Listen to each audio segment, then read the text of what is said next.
Hello, everybody. Welcome in. It's Friday, and you know what that means. Front Office Friday!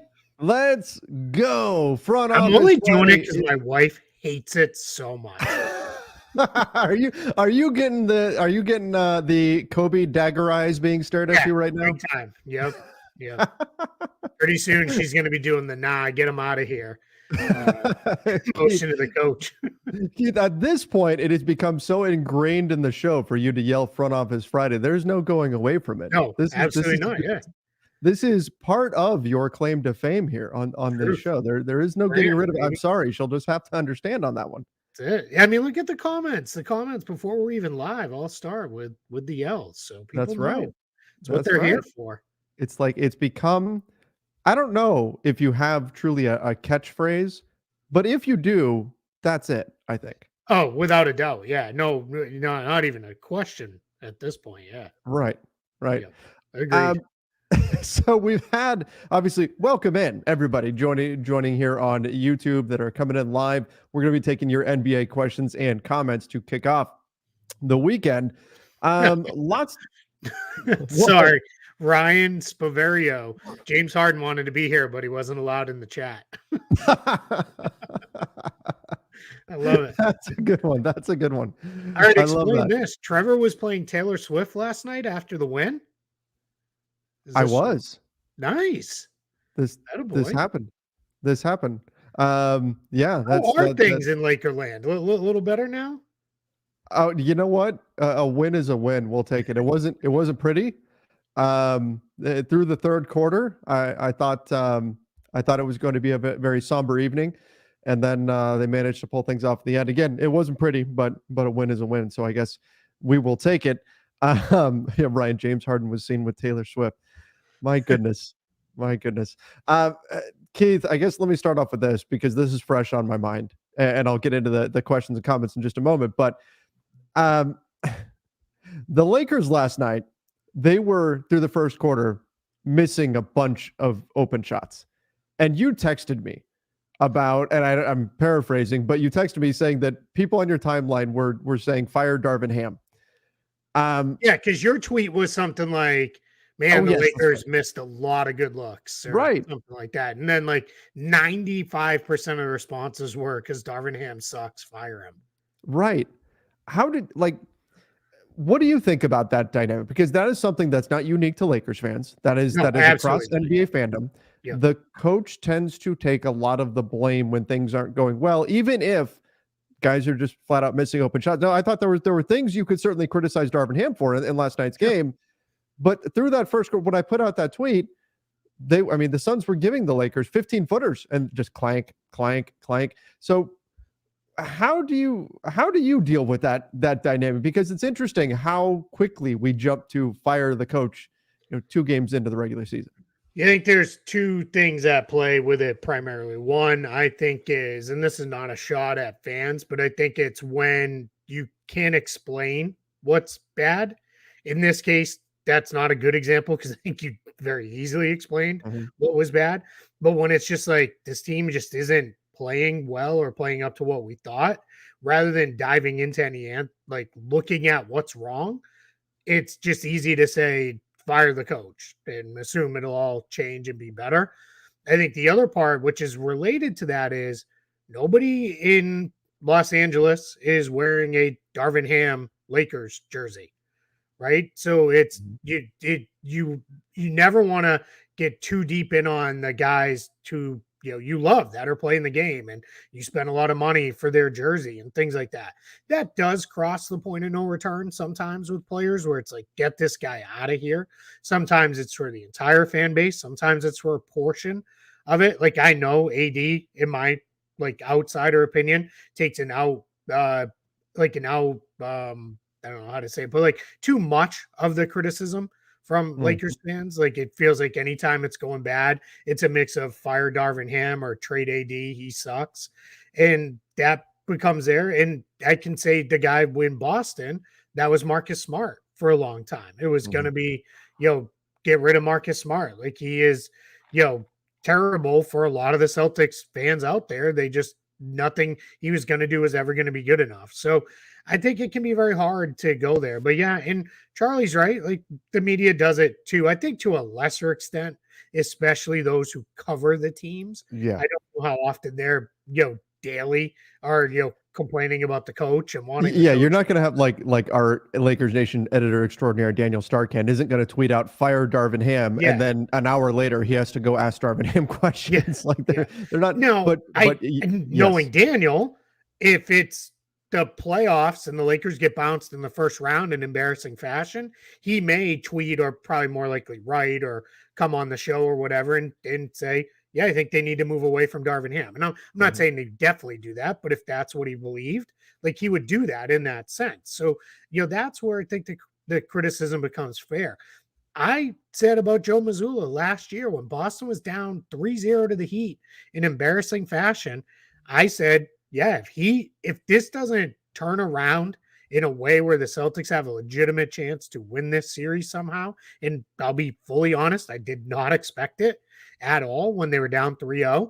I said, I think you have to have a serious conversation about his Joe guy for this team, and you should probably move on from him. And then clearly they won the last 3 games, and then game 7 went sideways seconds in when Tatum sprained his ankle. But yeah, it's tricky for sure. Like it's just, I just think, people just, they go right to fire the coach because it's just the easiest thing, because it's a lot easier than saying, well, God forbid I criticize LeBron, right? Like, or I criticize Anthony Davis seems to be different. You would know better than he me. Gets criticized plenty. Yeah. So, I will say this, watching that game, I get it that the Suns were without Booker and Beal. Fully get that. And I'm going to go on a mini rant here. Go for it. I did not like the whole, we heard for 2 or 3 months, the Suns have depth. The Suns have depth. The Suns have depth. And then it was, well, what'd you expect? Like they were missing two of their stars. Like, don't tell me your depth is so amazing. And I get it. No team's probably going to look great without 2 of their best players. But the reality is, like, let's not talk all about how great their depth is and then be like, well, what do you expect? Like, that's a whole other thing. But I thought, for what it was worth, the Lakers in the first 3 quarters of that game, guys like Eric Gordon, even Jordan Goodwin, those guys, Grayson Allen, they were kind of getting wherever they wanted on the floor. And they were creating stuff, whether it's themselves or others. And I thought the Lakers did a great job of really locking on to those guys.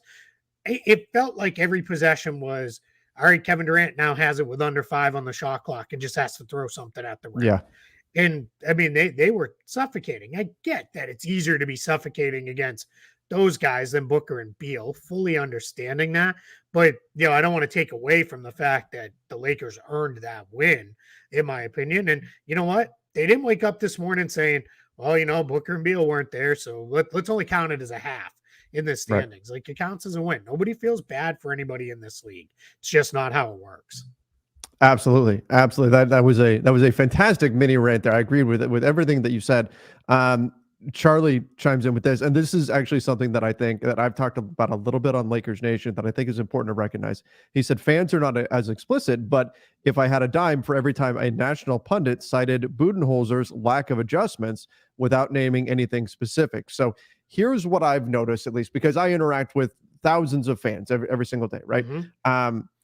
And if what I notice is that a coach only gets credit for making adjustments if the adjustments work. If they make an adjustment and the adjustment didn't work, the response from fans is they didn't make adjustments. And I think that does bleed into media a little bit as well. Sure. Part of that is, to us, the adjustment equals a positive result. And so we're looking for that. But also part of it is if we're seeing things continue to go poorly, the ball's not going in the basket, the other team is getting the ball in the basket, right?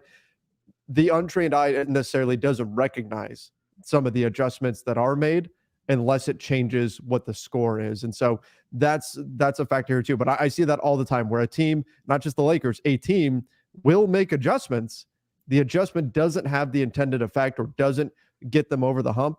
And the response is they did not make adjustments. Yeah, it's funny. And again, Charlie's right on that. A lot of people throw that out there and then they don't back it with anything. I did radio in Milwaukee. This was a couple years before they won the title. So I want to say like 2019 maybe. And the radio host was like, will they ever win, with this? And I said, well, the problem is, he doesn't really make adjustments in a series. Like, he finds something that works in the regular season, then he just runs with it. In playoff series, about adjustments and then adjusting to those adjustments. And the host challenged me and said, well, okay, what should he do? And then I threw out like 5 different things I would have tried at that point. He's like, you're the first person who's come on here with actual things. Because it's just like, he goes, then we get people who come back to, well, I don't know, but you got to try something different. And it's like, people will say those things, and then they never back them up. And that's one of the things I hit. You're better about just ignoring the noise. You don't have rabbit ears like I do on Twitter, where like I get angry and then I have to respond. Like, you just move on about your day. I will hit back with people when it's fire the coach, and I'm like, well, what should he do different? Like, tell me. Right. Every once in a while, that leads to I would try this. I don't always agree with what they would try, because it's usually like, why not try a two-way player in the starting lineup? And it's like, because they're a two-way guy. That's why you wouldn't. But anyway, I know we've got a couple questions that have come in, so I'll sit down off my soapbox, however reluctantly. I'm sure we'll have opportunities to get back up on that soapbox here. Ben says, praying there aren't many Lakers injuries this season. I'm just praying there's not too many injuries in the NBA season, period, because those are always such a downer. Only so much. Reevaluation doesn't mean clear to play speech from Trevor. Haha, love y'all. Keith, there's some things that every season, I mean, I've been doing this for a while now, but every season I know this time of year, I have to say this a lot. It's the way it goes. And this is part of it. When we start having injuries pop up, because I see it it's still something that is prevalent, where if a team says we're reevaluating a guy in 2 weeks, 2 weeks go by and I start hearing interacting with a lot of fans start saying, where is he? It's been 2 weeks. And so that's why I keep having to repeat that. And if you watch our shows a lot, you listen a lot. So sometimes I probably sound like a broken record, but we do get those kind of questions a lot, and it continues to be a thing. Yeah, and these are like, I have my cap space related, CBA related things that I'll repeat over and over and over again. Cap space? Does this trigger a hard cap? Is Eric Pincus's claim to fame there? Absolutely. And I get it. And I know probably 99% of the people tuned in and watching here, they get it now, but we repeat it for the 1% that don't get it, because there's always somebody who's either fully new to it, new to us, or whatever it is. And that's why we tend to do it. Yeah. And that's it too. Like, I guess just to peel back the curtain, people ask a lot, like, don't you get tired of some of the fan questions, or some of the fan questions are annoying because they're casuals or whatever. I don't really like that term that gets thrown around as a derogatory term of casuals. This doesn't exist without casual fans, right? I'm not talking about just us. I'm talking about the league doesn't exist without casual fans, right? And so people who don't know because they're new, or because they don't have the time to spend 70 hours a week paying attention to the NBA, like that, that's fine. Everybody has their own version of fandom and can love the sport however it is that they want. Not everybody has to be as diehard locked in. I totally understand if there's people that can only check out, a couple of games a week or something like that, and they've got some questions. So that's why it doesn't bother me if people ask something where the diehard fans might kind of roll their eyes, or it's something that I've explained a few weeks ago or something. That stuff doesn't get to me, because everybody is enjoying the game in their own way. And if there's any way that I can enhance that by improving their knowledge of the game or giving them a little bit more, I'm happy to do that. Especially at this time of year. I know there's a lot of people who are going to come to the NBA in matter of weeks, or might even still be a couple months out as football wraps up or as baseball wraps up, and those kind of things. Like so that's why I don't get that. I'll use the casual thing kind of in jest, especially if somebody says, like, if I'll suggest something like, wow, this guy's really been playing well.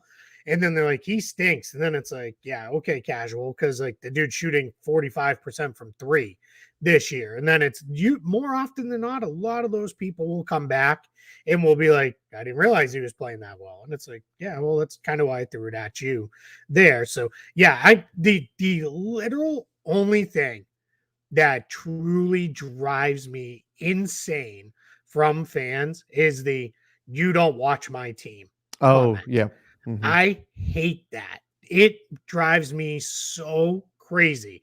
You know, my routine is every morning I get up and I watch a minimum of 2 to 4 games from the night before that I didn't already watch the night before. And it's going to be more now because I'm not covering the Celtics directly for Celtics blog anymore. So I don't have my post game day responsibilities like I did there. So I can fit in another game or probably 2 because those were full rewatches.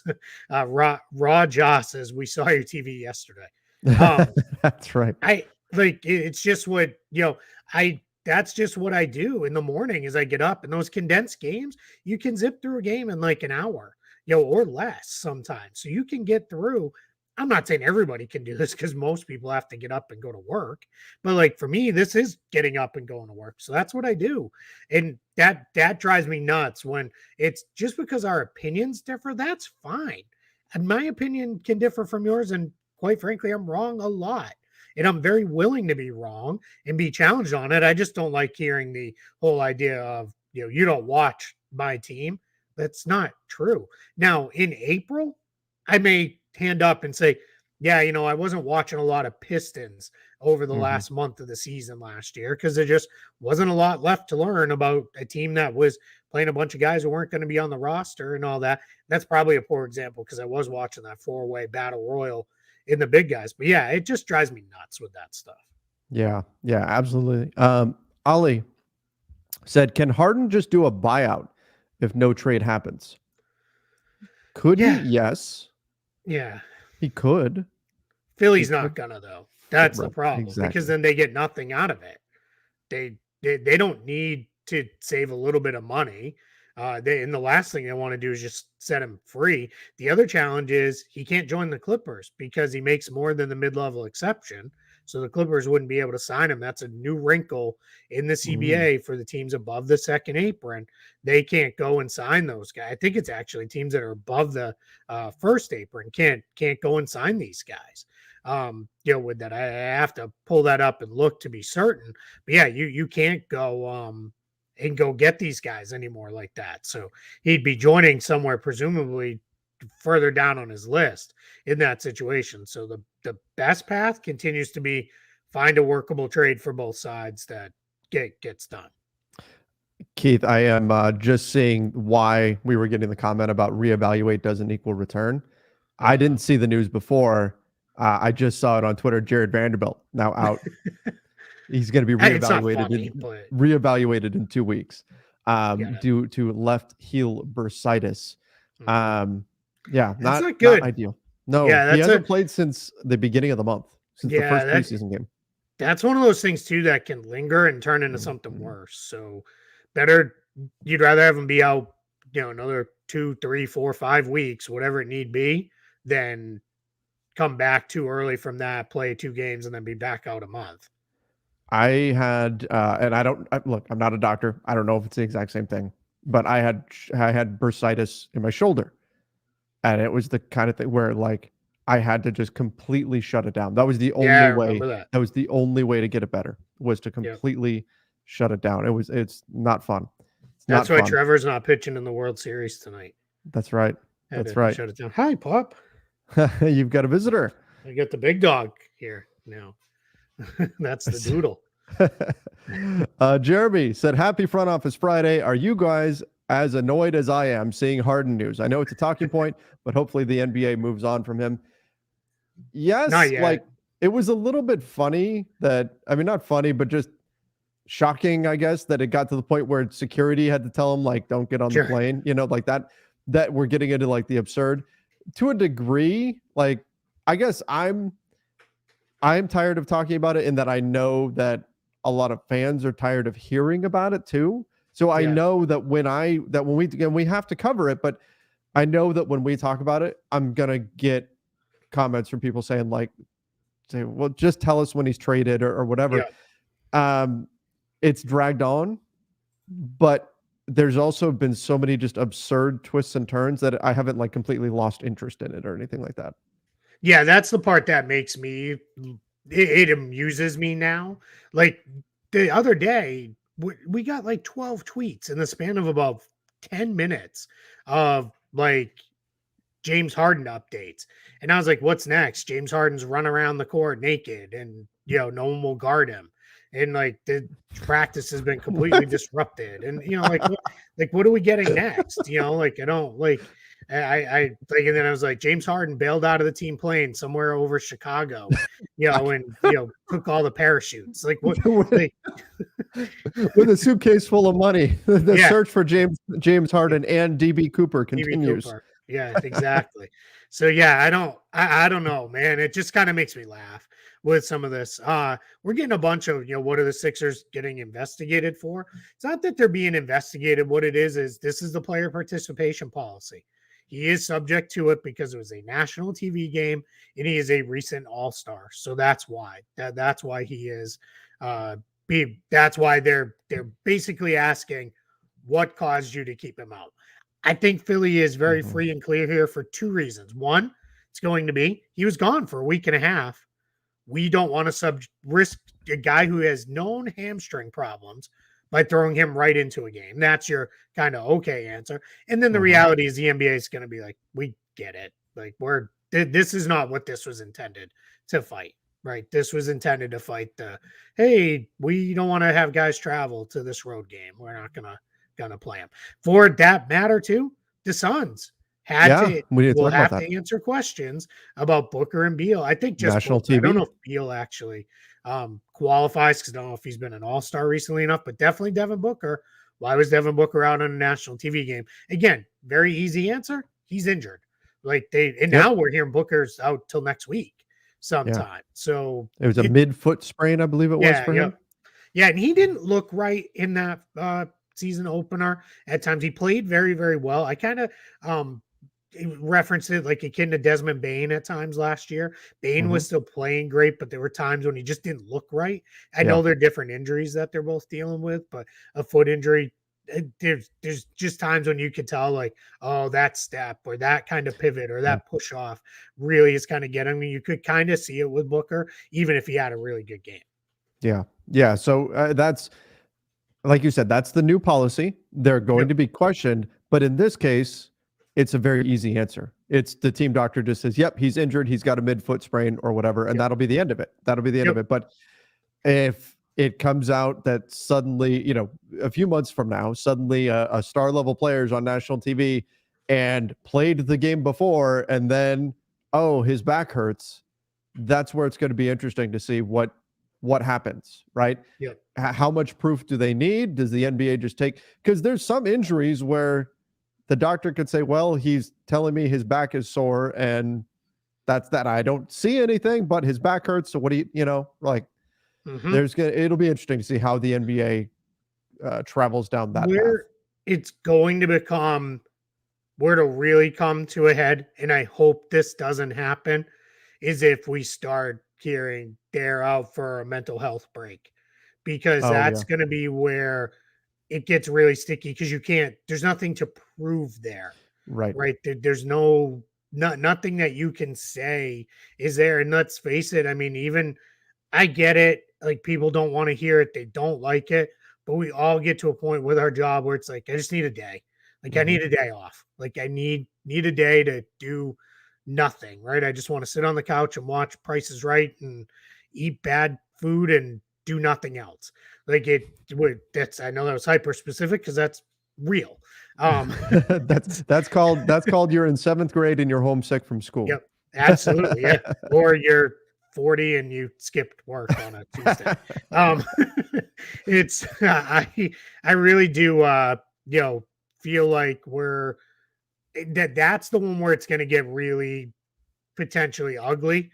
And I hope we don't actually get there where it just really gets completely sideways with the conversation, because we've made way too much progress on getting an understanding of that stuff to take steps back because people think they're using it as an excuse to just take a day off or rest a guy or whatever. Yeah, exactly. All right. My Little Pony said, I'm so glad the NBA is back. Me too. I think the Celtics' biggest weakness isn't the backup big spot, it's passing. Do you think the Celtics have enough passing on the roster? If not, how might they improve it? So I think he's talking about like just a more of a traditional point guard role, the primary initiator. Do you agree with that assessment? Yeah, I don't know if that's what he's talking about, but that is a thing we're hearing a lot about. Okay. The Celtics. Part of that is Jason Tatum and Jaylen Brown are still very much developing playmakers for others. Like they came in scorers, like have amplified their scoring roles, and it's the passing for others. Tatum's taken much bigger leaps as a playmaker than Brown has. And again, I'm talking not like playmakers for others, like scoring. They can both do that. Brown is still a little shaky, comes up with some good stuff, and then he has some turnovers where it's like, what in the world was that? So you have that part of it. I think I tend to think that discounts the fact that Al Horford is one of the better passing bigs in the league still at this point in his career. Kristaps Porzingis is a better passer than I think he's really ever gotten credit for because he's never really played in a role to go and do that. And I think Holiday and White are actually pretty good playmakers, but it's definitely a concern because if Tatum and Brown are going to have the ball this much, they have to be able to find shooters and cutters and the like to just make things easier. And I'm with My Little Pony here on the names just make me laugh. I just gave it because I'm right. at heart like it's still a 12-year-old. The backup big spot, I'm not as nearly concerned about it as many people are because I think Luke Cornett is perfectly fine in the regular season. And now that they're bringing Horford off the bench, I think you solved a lot of the issues there as well. Yeah. So it's not something I'm overly worked up about. That certainly adds to your depth there. Continuing the conversation here, Brandon said, is the traditional point guard a dead position? Yeah, I think so. Yeah, I mean, until it's alive again. Sure. Yeah. Right? I mean, that's cycles, like there was a cycle where the center was dead, and now it's Joel Embiid and Nikola Jokic, and the NBA is changing and all of that. So, yeah, I mean, it's dead, maybe for now, but it's not long term. That's not long term. We'll see. Things come and go. This is a copycat league. At some point, there's going to be a traditional Steve Nash style point guard is going to set the league on fire, and the next thing you know, there's going to be pass first guys all over the place. That is on the pass first point guard, traditional point guard, whatever we want to call it. Yeah. Question. I think too, everybody likes to say the NBA is positionless now. I completely disagree. I don't think that's an actual thing. But what I think has happened is all of the positions are now allowed to do more. They're just allowed to do they more. Bleed into each other.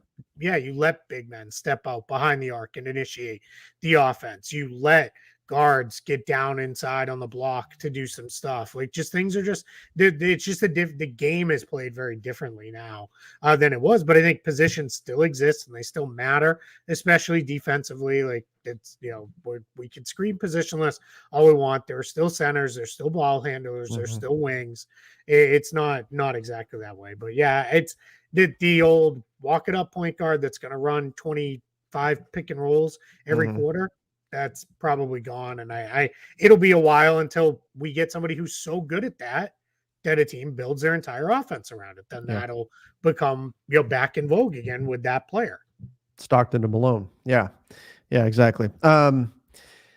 It'll be interesting to see how that ultimately comes about. But I think when we talk positionless, I think part of it, I need to get to this question from Vector Nova, but I think part of it too is there's less of a clear delineation between a center, a power forward, a small forward, a shooting guard, a point guard. At one point, decades ago, it was very clear exactly what a point guard did, exactly what a shooting guard did. Those lines have very much become blurred. Yeah, that's it. That's why Brad Stevens was the one who I first remember saying it regularly because it was really much more of a college thing, and that's what he was a college coach coming into the NBA. He was asked about it. This was year one, the year the Celtics were really bad post the Pierce Garnett trade, and he said, "I don't think of positions that way. I think of them as bigs, ball handlers, wings, and swings." And the swings were wing big, wing ball handler. That's how he thought of it. And that's really stuck with me. And I think, I'm not saying he revolutionized the game, because there were other coaches and there were teams that were leaning that way. But I think that's, to me now, a much better way of thinking. That cheap plug. That's why on Spot Track, we put in filters as you filter any salaries to bigs and wings, because we knew people wanted to see not just centers and power. We were getting over and over and over again the request to, hey, is there a way I'm pulling the big salaries and I'm pulling the center salaries and the power forwards combined as the bigs. Can you do that? So we built it into the site. Yes, and Spot Track has been. You guys have had so many fantastic updates recently, especially what you're talking about there in terms of the positions. The percentage of the cap that's on there is extremely useful. All kinds of great stuff going on there. And we Vector just did a full clean in the last couple days. Everything should be. I'm really gonna knock on wood here. Should be 100% accurate. If anybody ever sees anything, just shoot me a note and I'll look into it, or we'll get it fixed, because we definitely do miss stuff, because Keith will fix it. We're a small but mighty team over there trying to cover all of the professional sports around the world. Vector said, hearing about the Suns Eubanks news this week, isn't it unfair that someone doesn't get to hear their name called on draft night because of the Suns? The Suns lost a second-round pick because of essentially tampering with Drew Eubanks, having conversations with him before they were allowed to. Maybe put the pick in a lottery with the other team, so another team gets the pick, or something like that. I think there is a part of this where some young player is kind of, now that player can still wind up in the NBA, but they miss that moment. That player, that nameless player, is also punished here because of the Suns' actions. Yeah, there's definitely that factor. To answer the last part, I've heard people suggesting that it goes to the team that they tampered with the player from. So in this case, the pick the Suns got taken away should go to the Trailblazers. I don't necessarily hate that idea. Like, there could be. Now, in the case of like where the Heat lost the pick because of the Kyle Lowry stuff, or Philly lost the picks because of, well, I guess PJ Tucker was a signing, but the Kyle Lowry one, that was a sign and trade. So I don't know that it would have been fair to just give it to the Raptors, because they were clearly some level of involved in it as well. Yeah. So it's funny. Jonathan Givony of ESPN, he wrote a long thing a couple of years ago when the first round of these kind of came out, of these punishing teams for the tampering with players. And he was like, this is really unfair to the players. And I replied to it saying, yeah, I completely agree with this. I actually had 3 different people reach out to me. One an agent, one somebody who deals with the player side of things more, and then somebody from a team. And they were like, rethink that a little bit. Do you really want to get drafted and then it's 1 of 30 controls your future? Or if you're going to be, a late pick anyway in the second round, wouldn't you rather just be a free agent, be able to go wherever you want and go? I countered with the new second round pick exception rule, which we saw a ton of second rounders sign under. That to me seems like it might be a little bit lessened, because now these guys aren't having to take the old world, the 2-year minimum, because that's all the team could offer kind of situation. They are getting those 4-year contracts and the like. So yeah, I definitely, there's 2 sides to it. I get it. So, it more than anything, it just feels awkward that for another year, we're only going to have 58 picks in the draft again, because Philly doesn't have a pick this year too. The second one they lost from the Tucker. And now this is actually, the Suns lost the Denver pick, which they got through Orlando. Because if everybody remembers, maybe they don't, the Suns made a series of deals with the Magic and the Grizzlies where they traded first round swap rights to get actual second round picks, because the Suns at one point this summer had no draft picks, because they traded basically all of their firsts and swaps for Kevin Durant.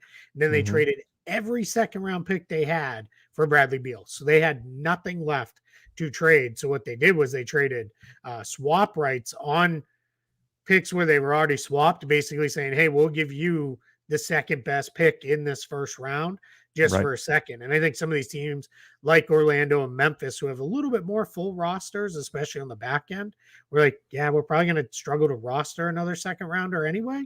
All right, we can do that with the chance of upside of maybe that ends up being a pretty good pick. Yeah, exactly. It's worth the gamble for them. Maybe My Little Pony said maybe instead of vacating the pick entirely, move it back to pick 60. Yeah, I mean, the problem is like this Suns Denver pick might already been pick 60 anyway. So then there was no punishment at all. Right. So yeah, I've seen some people say, hey, if you really want to get serious about it, void the contract. Say contracts void, players a free agent. That's not necessarily fair to the player, because what if they signed for 20 million and now there's not 20 million to go get? Like, I get it. The player also did something wrong here, right? Because the players are told, same as the teams are, you shouldn't be talking to these people yet. But yeah, I don't know that there's a perfect answer to this. And what they're doing is probably fine. Ben says, for the people who like to criticize head coaches, they need to keep in mind they are a professional coach, maybe an ex-player, has intel on a team, etc. They know more than any of us. Oh, by a lot. 100%. By a lot. When you ever talk to a coach, the depth of knowledge that they've got is absolutely incredible, because they've invested their entire lives into this, and they read the game in a different way than a lot of us do. They see things that a lot of us don't. And I think here's the other thing that I tend to think of when people get really upset about a head coach and say we need to fire the coach. Who's replacing them? Yeah. Who is it? Who, like, if you're saying right now you want to fire, even if you're saying in January you want to fire your coach, who's out there that is more qualified to do that job right now? Yep. There's not a lot of people in the world that can be an NBA head coach. So that's a factor too that I like to question people. I'm like, okay, who's taking over? Who becomes the coach? Because a lot of times the grass isn't greener. 100%. And just to add to this, one of the ways I used to like to make this point was I would pick up a basketball. It has like the little spot where you put the needle in to inflate the ball. I would say if this ball is the knowledge the coach has, this little spot is the knowledge I have compared to these coaches. Like that does not mean they are above criticism, but any criticism I ever offer to a coach, a front office, or anything, or even a player, is they're all better, more knowledgeable, and more skilled at this than I am. Doesn't mean they're above criticism, but I always try to keep that in mind. And I'm always open-minded to hearing an explanation. That's what I want more than anything else, is I want to hear, why did you do this? Or why did this happen? And it's okay if every once in a while the answer is, I don't have a good reason and we kind of blew it. It's if that becomes a prevailing answer, then it's all right. Well, maybe you're not so good at doing this. And I think too, we realize sometimes some guys are really good assistant coaches and they're not good head coaches. Some guys are really good head coaches and not good assistant coaches. Some guys are great in the front office. Some guys are better on the sidelines. It takes a little bit of time to kind of, find your thing. Mike Wolf, why don't NBA coaches wear suits anymore? I love that he uses a super old picture of me as his avatar. Nice. That is awesome.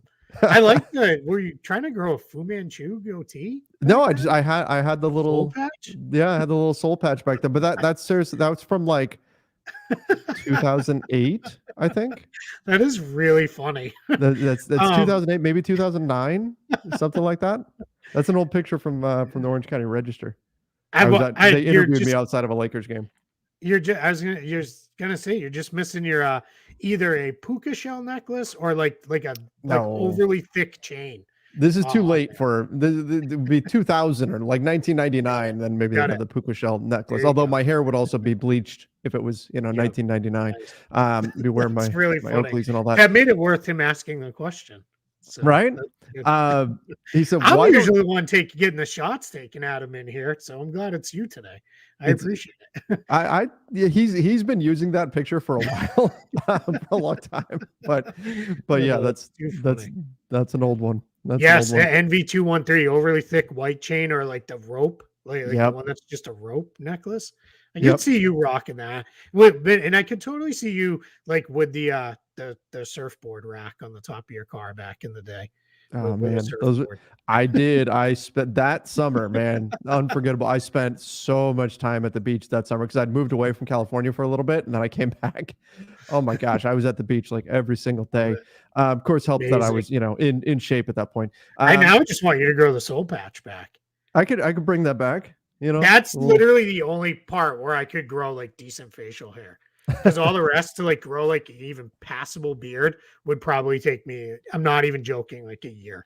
Because it comes in all patchy all over the place, like a 15-year-old growing facial hair.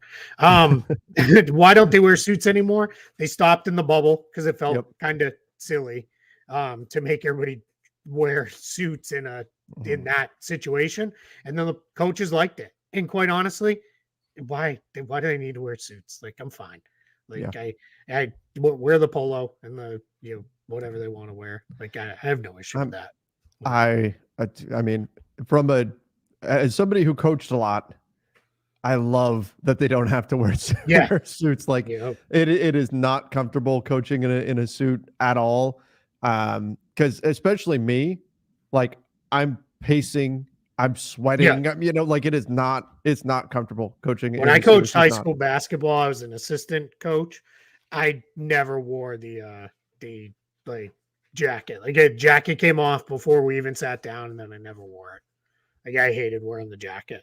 Yeah. Because I was also, in high school assistant coach, you're also like had stat keeper and like everything else. Like you're constantly like making notes. And it was like, wasn't there at all. But yeah, I miss Kevin Arnovitz too. I wish he was still doing NBA stuff. That's a great comment. Yeah, I miss him too. What was his rant? It was pro suit I think he wanted. I think his problem was too many of the suits were bad. like they would wear like these ridiculously ill-fitting suits, and I think he was like, look, if you wear a good tailored suit, like you look good, but if you don't, you look terrible. And I don't think he was big on like the turtleneck under the jacket look either. I think he was like very against that. So yeah, I missed Kevin Arnovitz for sure. So come on, it's professionalism, guys. Put a tie on. LOL. Oh man, I don't know. Also, let's get rid of Major League Baseball managers in the uniform. Oh yeah, having to wear the uniform. That's awkward. Yeah. So like, why is 70-something-year-old Dusty Baker like throwing on a uniform? It's not that came out of like player coaches, like literally in like the early 1900s. Like that's where that started. Like I'm pretty sure there was no point where Dusty Baker was like, put myself in at third base today. Like, right. In, the last 25 years. So yeah, there was something else. Somebody asked like a real question in there, and now it's long since gone. I don't even remember. Yeah, well, let's do one more, and then I got to jump on the Jared Vanderbilt news. Let's see here. I know there were a few. Oh, here, Ryan said, if a team already has a late pick, then make them cycle back the first year they have a pick above a certain point in the draft. Yeah, that could be the punishment into the future. Yeah, I don't hate it. Like I think it's a decent idea. Like okay. I don't hate that idea with this. At all. Could you imagine keep this comment? NBA coaches should wear jerseys just like in baseball. Could you imagine if like Pop is on the sideline wearing a Spurs jersey? I want him in the jersey, but with the team warm-up pants on still, because that's like, to me, that's always the most awkward look. Like it always seems like weird when guys do that. With that, I don't know. Dwayne Casey looks way more professional at quarters than Stan Van Gundy does in a suit. I think so. That's true. Man, now we're going to get all the. That's like my. That's probably like my 5th or 6th year teaching or something. That's my stuff. That's on. I think it's on my LinkedIn. I used that picture for something. Yeah. I think my LinkedIn might still be my when I used my Disney ID photo for my profile picture for a while, which is very old. That's like 20 years old. I still had like nice hair. It was good and full back then. Now it's all gone, and what's left is going gray. Man, this show went way off the rails. We went off the rails. That's this was like an August show. It really was. We just bounced all over the place. We had a good time. Next thing you know, it's almost an hour later, and here we are, and we've talked about coaches' suits and old pictures of ourselves. Yeah, mostly old pictures of you. Been a good show.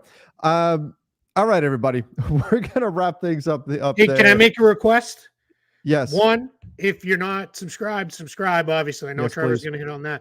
Can you go over to Apple and just kick a couple more ratings and reviews in there? We're trying to grow on that side. This is a good time of year for that for us. People are tuning in and looking for NBA podcasts. It just helps push us up in the ratings, especially if a bunch of people do it now. A lot of it is timeliness on the Apple algorithm where they find the show. So if people can go in there and do that, we would appreciate it. We'll promise we'll do less coach attire and personal profile pictures in the next episode. So yeah, but I would appreciate that. That's right. Full, as Juice says, front office Friday in full effect. Yep. Yes, indeed. Without a doubt. That's what this Friday shows were supposed to be. So we're having fun. Rajan said, I don't use Apple, Spotify as well. You can give us a rating there, wherever it is. Give us that rating. And if you're only watching YouTube here, create like 7 more accounts and subscribe with all of them. And hit that like button. Yeah, that's it. All right, everybody. Smash the like button. Thank you, everybody, for joining.